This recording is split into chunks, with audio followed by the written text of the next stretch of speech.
glad you guys are here. I hope you are very much excited about the continuation of our series called Scenes in the Parables. It's been a fun series for us, I hope, so far, and we're going to be continuing in it this morning. So I'm Robert Kelly. If we haven't yet met, I'm one of the pastors here at the church, and I look forward to a chance to get to know all of you better. If you're new here, we really do extend a special welcome to you. So it is a remarkable thing to me how powerful something so little can be.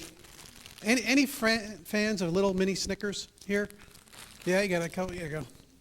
You got a couple. There you go. We got a couple. All right, here, heads up. Coming way back. Coming way back. There you go. There you go. There you go. Ooh, I hit you, Al. Anyone else? You got a couple? All right, there you go. A couple fans over here.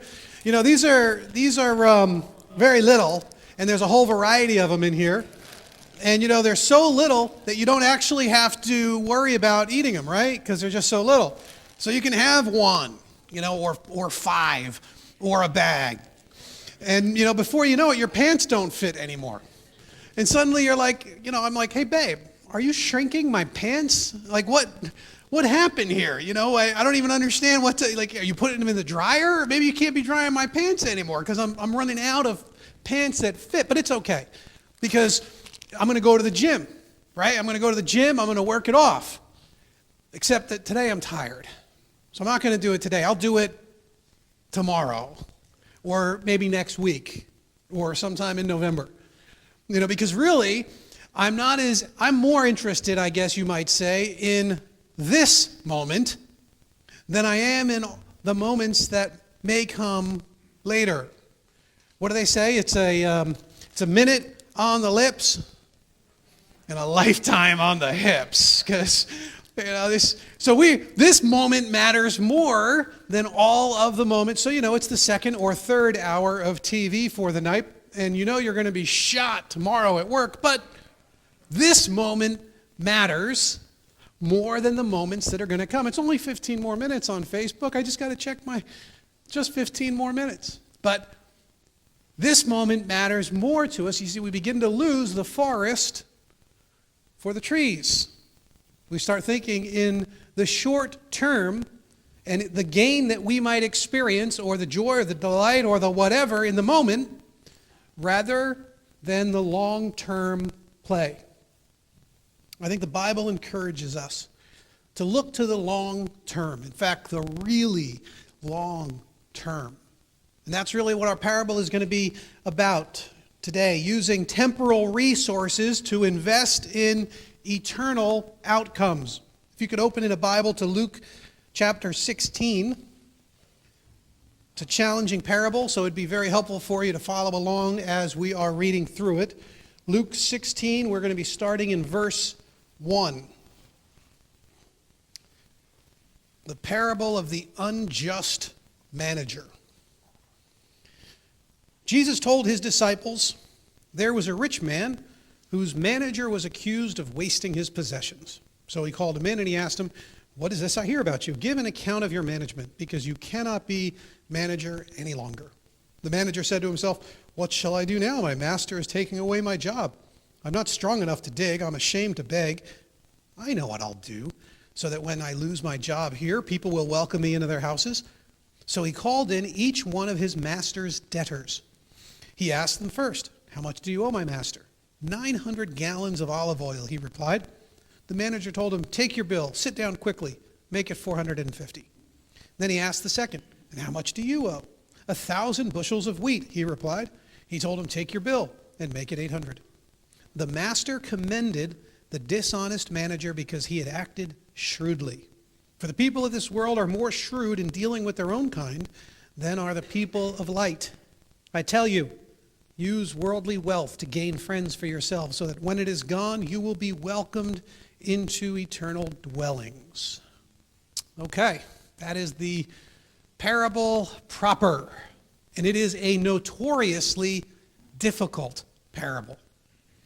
One scholar reviewed all of the various options in his research that he had come up with, and over the course of history, he came up with no less than 16 different ways that this parable has been understood. Some way, way different than others, some crazy even. And at first glance, you're like, come on, it doesn't mean anything like that. And I guess it shouldn't really surprise us, because this is a parable that is clearly about money. The whole context here, Luke is talking about money. Luke, the writer of this gospel, loved to talk about money. Jesus loved to talk about money. People have said that he spoke more about money than he did heaven, because he understood the power that it can have in our lives, the destructive force and the potential for good.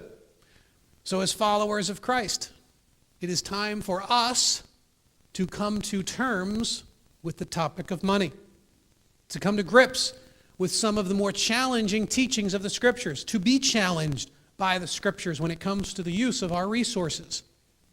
It's not a surprise that this is difficult. I think we begin to squirm when we have to talk about money, and because of that, we would love for this to mean anything other than how we're supposed to handle our money. So let's get into the characters here. The master. Master is obviously wealthy. These are massive sums of money. He must own some sort of a large estate. He probably rents out like portion of his land, and the person who is now farming that land is paying him with produce. That's probably what's going on here. So he's got a massive estate, and he's renting it out, and because it's so huge, he has a manager to help oversee all of these different kinds of transactions. A lot of folks try to make this parable about the master. They try to figure out how his benevolence might be showing up, and they try to liken God to the master in the parable. I think all of that is the wrong direction. I don't think this is about that. I don't think you can take God and the master and line them up in this story. I think it is better for us to see this about the unjust manager. He really does seem to be the focus, with the master being the backdrop to what's really going on. The manager now, he is unscrupulous. So that's why he was fired, of course. We were told at the beginning that he was in some way mismanaging the funds. That's what he said. He was accused of wasting his possessions in verse 1. So he calls him in, and he says, listen, here's the deal. You're going to be fired. I'm going to let you go because I don't trust you anymore. And so we're going to make an accounting. We've got to get your records together, finish up the last open jobs, and bring it before me. We're going to make an accounting, and I'm going to send you on your way. So, of course, now the manager is in this dilemma. What am I going to do? This is a good gig. This was a good job. I'm not going to be able to find other work like this. So he comes up with this scheme.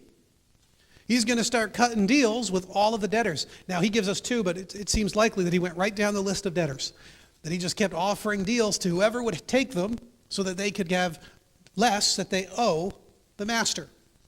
So he does.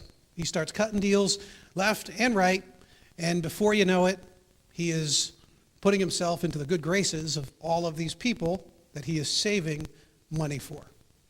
Now, the question remains, what did he actually do? And this is a big question in the literature. Did he take money from the master? That seems likely. Meaning, the master was owed this much, he cut it in half, so the master gets less. There is a group of folks who say what he was really doing was cutting his commission. And that is also a very strong possibility, that because he was the manager, he was actually jacking up the prices of what was owed to the master, and he was taking his cut, his commission, his interest. And that what he was really cutting here was his portion of the deal. It seems a little steep because it's 50% of the oil. It's 20% off, I think, on the grain. So it seems a little steep for what he could be charging, but we don't really know. We're not really certain how the manager was working this kind of a deal, but we do know that in the end of it all, he's called the unjust manager. So something squirrely was going on here. And he was being fired because the master simply didn't trust him anymore because it had been shown that he was wasting resources in some way. So, that's kind of the rough outlines of what's going on in the parable. We got that so far? Good shape? All right. The question now becomes, what is being commended? So you see verse 8? The master commended the dishonest manager because he had acted shrewdly. He had acted shrewdly. The New Living Translation, he puts it like this. The rich man had to admire the the dishonest rascal for being so shrewd. This is a helpful translation for us because we want to look at this and say, how could he commend dishonesty? How is that commendable? How is that praiseworthy? Anybody been the victim of a really clever con that you would be willing to admit? So I'll tell you one. I've had a few. But one in particular, my brother and I, we were living in San Francisco at the time on Russian Hill, if you know the city at all. Beautiful city. It was a great day. We were sitting out on the sidewalk in lawn chairs and just like bagging some rays. And it was a great afternoon. And we're both from New Jersey. And so, we're very helpful sorts of folks. You see someone in need, we're very quick to help. It's just kind of one of the cultural things that we grew up with.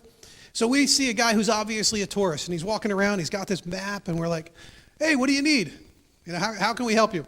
He's like, oh, I'm just in town for a few days. I'm trying to go down to see, the Fisherman's Wharf. We're showing him where to go and how to get down there and all this kind of stuff. It was very cool. We're helping him out, getting to hear his story a little bit. Now remember, he didn't say anything to us. We approached him. We asked him how he was doing. We initiated all the conversation. What are you doing in town?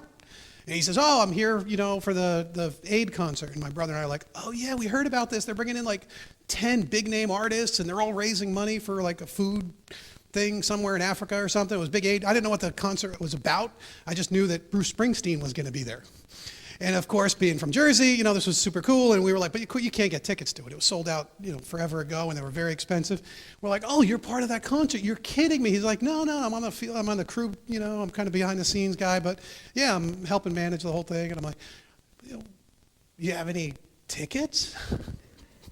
So we want to know if there's any last minute tickets. He's like, well, actually, we do get a little allotment, for being part of the crew. I could probably get a couple of tickets. We're like, just 2? You think you can get 4? Because we got other friends who are Springsteen fans. And he's like, maybe if I made some calls. And so he gets on the phone. He starts calling. He's calling around, calling a few different friends. And he lines up, I don't remember what it was, 4, 6, 8 tickets, whatever. We couldn't get money out of our pockets fast enough to put into this guy's hands because we are about to see the concert of the decade as far as we were concerned. We were super pumped, but we're not idiots. We're not going to just hand him money and wait for him to.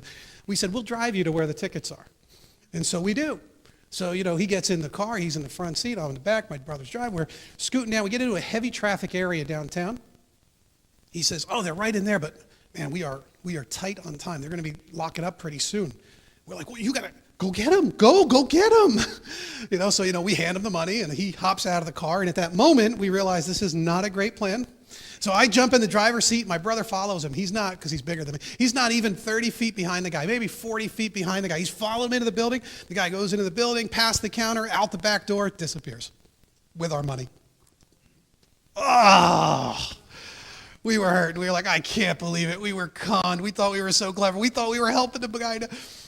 You can't, but we couldn't help and say, well played. Now, I still wanted to beat him with a stick, so it's not like, he does it, but my goodness, that was well done. We initiated every step of the way. He just played us like the fool. So he took what he had, and he played us. I wish he was using his wisdom, his shrewdness for better means, but you can't help but say, well done, rascal. As if the manager here was saying, you're still getting fired, but you played your hand well. You played it shrewdly. It's as if Jesus is saying to us, don't be a fool. Don't be a fool. You can see that really in verse 8, the second half. He says, for the people of this world are more shrewd in dealing with their own kind than are the people of the light. Who are the people of the light? We are. So who's he saying this to? Us. He's saying, people of the light, don't be fools. Don't be fools. So how is it? Foolish about what? Well, I think it's about our use of resources. What did this guy do? He took action now that was within his control to ensure a better future for himself. He invested in these moments short-term decisions in order to see something happen better down the road. If he really was giving up his commission, that is exactly what he did. He gave up a paycheck now so that he could get a long-term gig later. It's as if he's telling us the use of our resources in the short term to safeguard our well-being in the long term is wise. And that's what we ought to do. Some of you have heard of the marshmallow study. I don't have marshmallow. I couldn't find marshmallow, so we're going to have to go with Peeps today.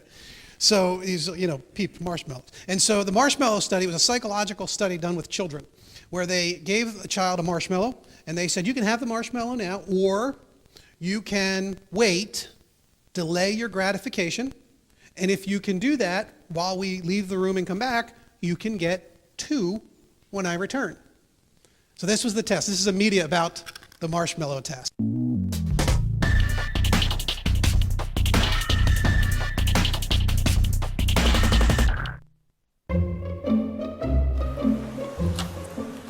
Okay, sit in that chair. All right, here's the deal. Marshmallow for you. You can either wait, and I'll give you another one if you wait, or you can eat it now. When I come back, I'll give you another one, so then you'll have 2. But stay in here and stay in the chair till I come back, okay? All right.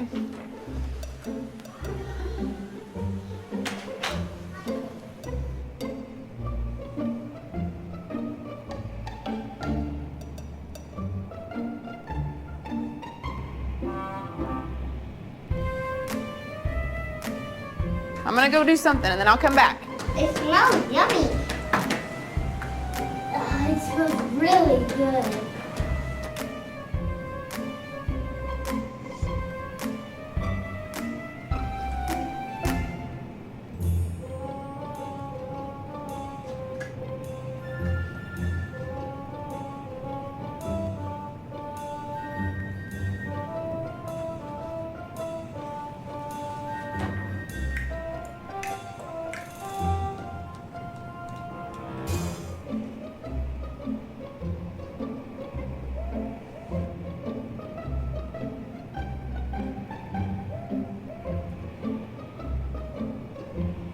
All right, so it's up to you. You can have it now or you can wait.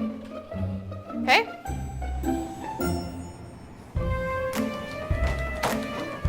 I'll be back. Stay in the chair, okay?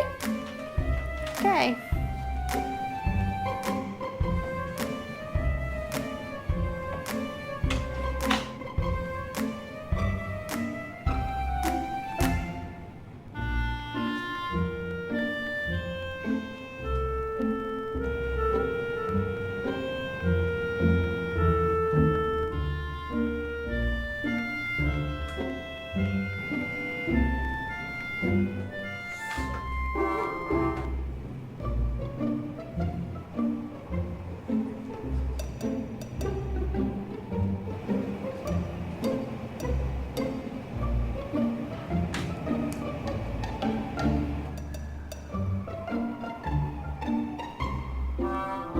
All right, so I'm gonna leave and then I'll come back, okay?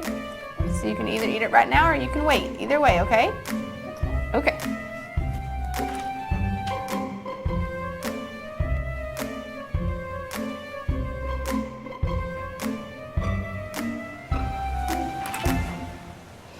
How'd you do?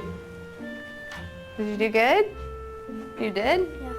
You wanted to eat it, didn't you? Yeah. So did I tell you to give you another one? Okay, now you can have both. You need them.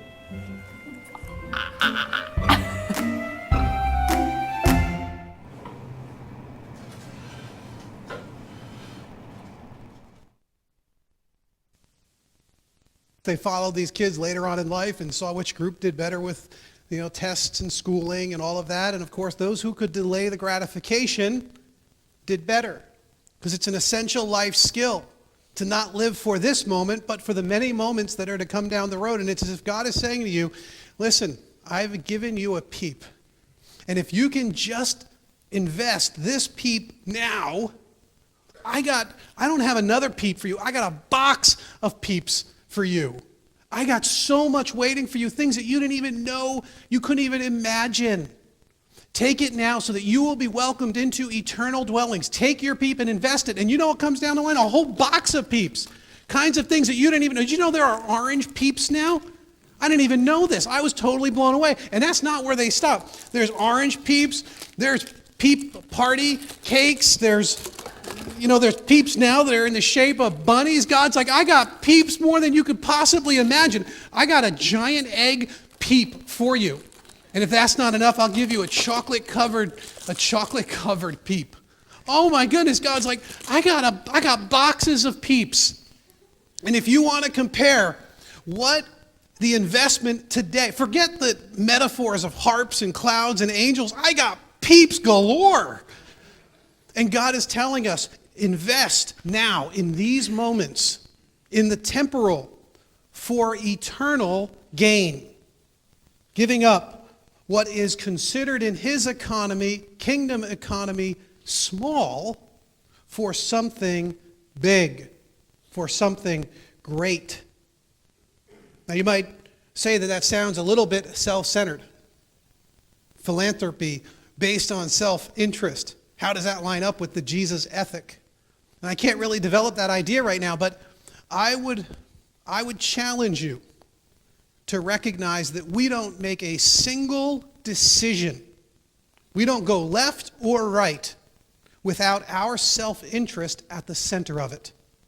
The question isn't whether it's going to be motivated by what you think is best.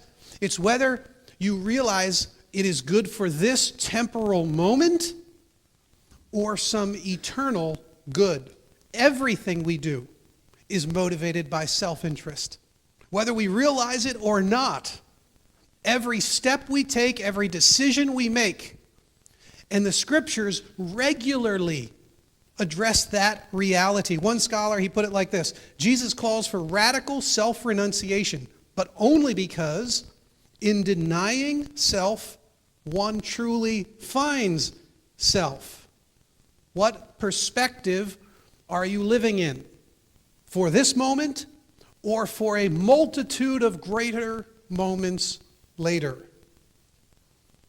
So how is it that we cannot be fools? Well, I think first, Christians, we need to realize that our relationship to money has changed.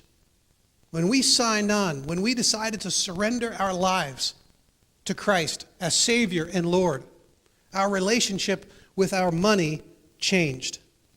Now we're not supposed to be giving all this thought to our physical needs, wondering, what we want today or this week or this month or even this decade.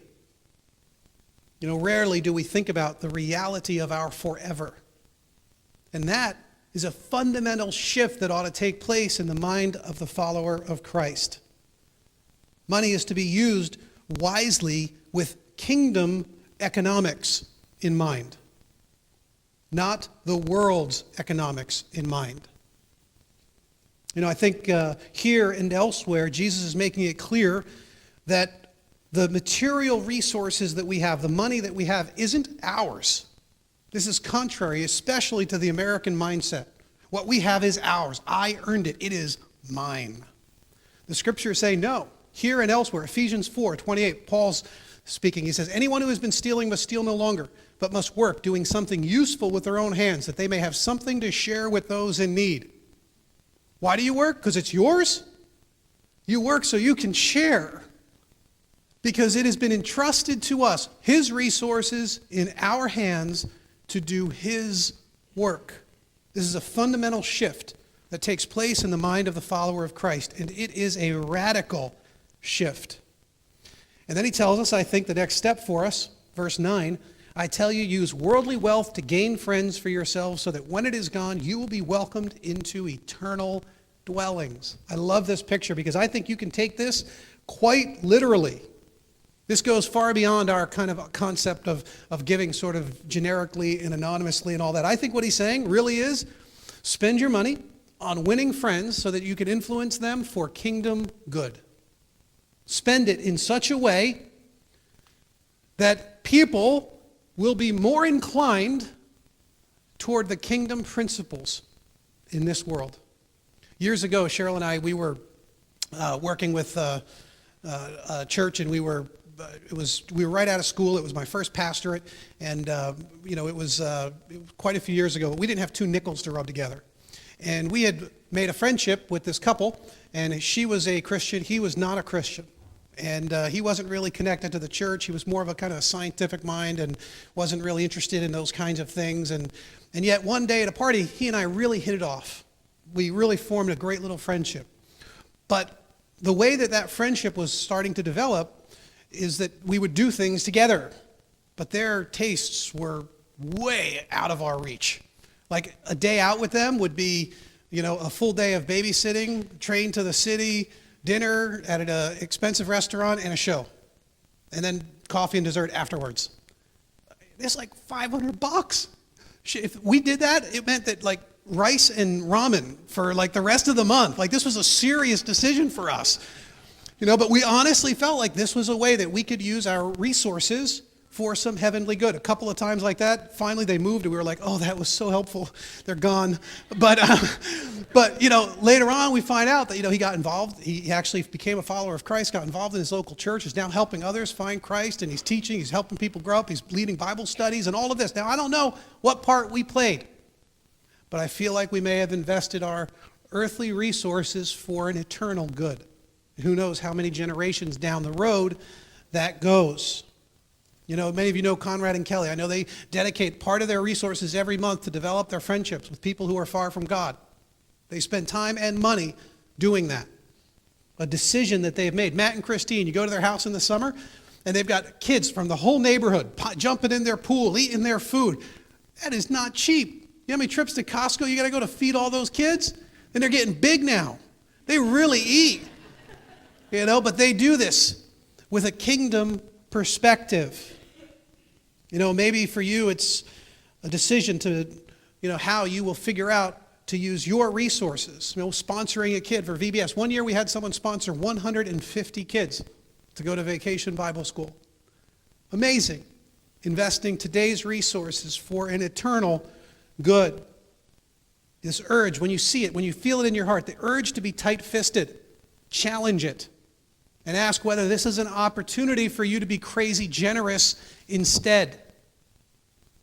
And you could, with even a little thought, you could say, I'm going to support my local Little League. I'm going to, send my neighbors takeout when I know that, they've been having a rough week, or that, someone's sick in their house. Or maybe the single mom across the street, she can't afford to repair a car, and so you pick up the repairs. I remember Cheryl and I, we helped a friend get their car out of impound years ago because, they didn't have the money to get their car out of impound. And so we did, so they could have the freedom that they needed, to use the car. The ice cream truck rolls into town, and all the kids gather around it. Buy ice cream for all of them. Buy all the lemonade at the lemonade stand. Buy all of the Girl Scout cookies. Just don't eat all of the Girl Scout cookies because of the pants thing, it doesn't fit. But you can give away all the Girl Scout cookies and make even more friends that way.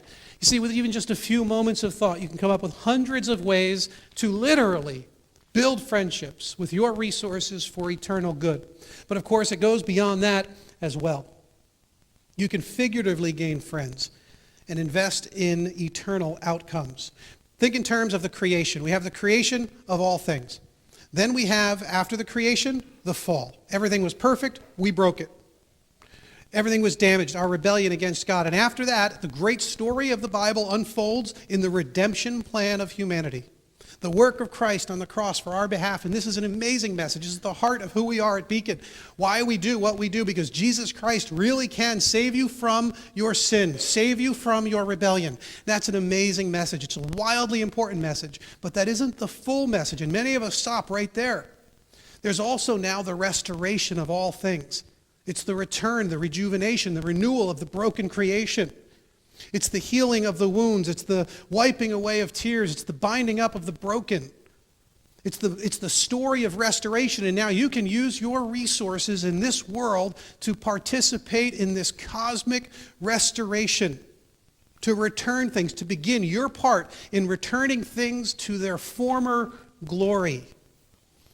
Sometimes we do these big old drives and we help this organization or that. And one day Mana, some of you know Mana, she drives up with a minivan filled, just bursting at the seams to give away stuff at the inn, a local charity, to help bind up the broken, to support those in need. A family in our church, they were in need of another vehicle. They were just having a hard time managing. Another family stepped up and gave them a vehicle. What were they doing? Participating in this great work of restoration the sharing of resources in a crazy, generous way, because they recognize that money is not an end, but it is a means.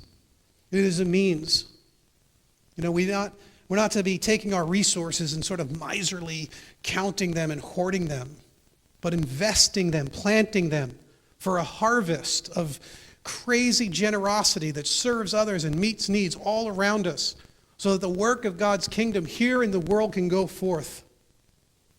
You know, there's going to be, you might say, a day of reckoning when God is going to come and ask for an accounting of what we have done with the resources he's given us. I entrusted these to you. How did it go? And what will we say? What will we do? Will we be able to stand with confidence in that day? Will we be able to say, thank you for entrusting me with this? Thank you in such a way that he can look down on what we have done and smile and say, well done. Well played. You took those resources I gave you in the temporal world and you figured out an abundance of ways to use them for eternal good. Well played. You were smart. You were shrewd in how you played that hand. Well done, my faithful and good steward. Would you pray with me? Lord, we're asking that you would help each of us to have this change in perspective, to see what really matters, to understand that sometimes the moments here are not nearly as significant as the moments that are to come, and that to invest what we have now for eternal purposes is a gift that you've given to us. It's a privilege. May we do it with joy and with great sacrifice. We pray it in Christ's name. Amen.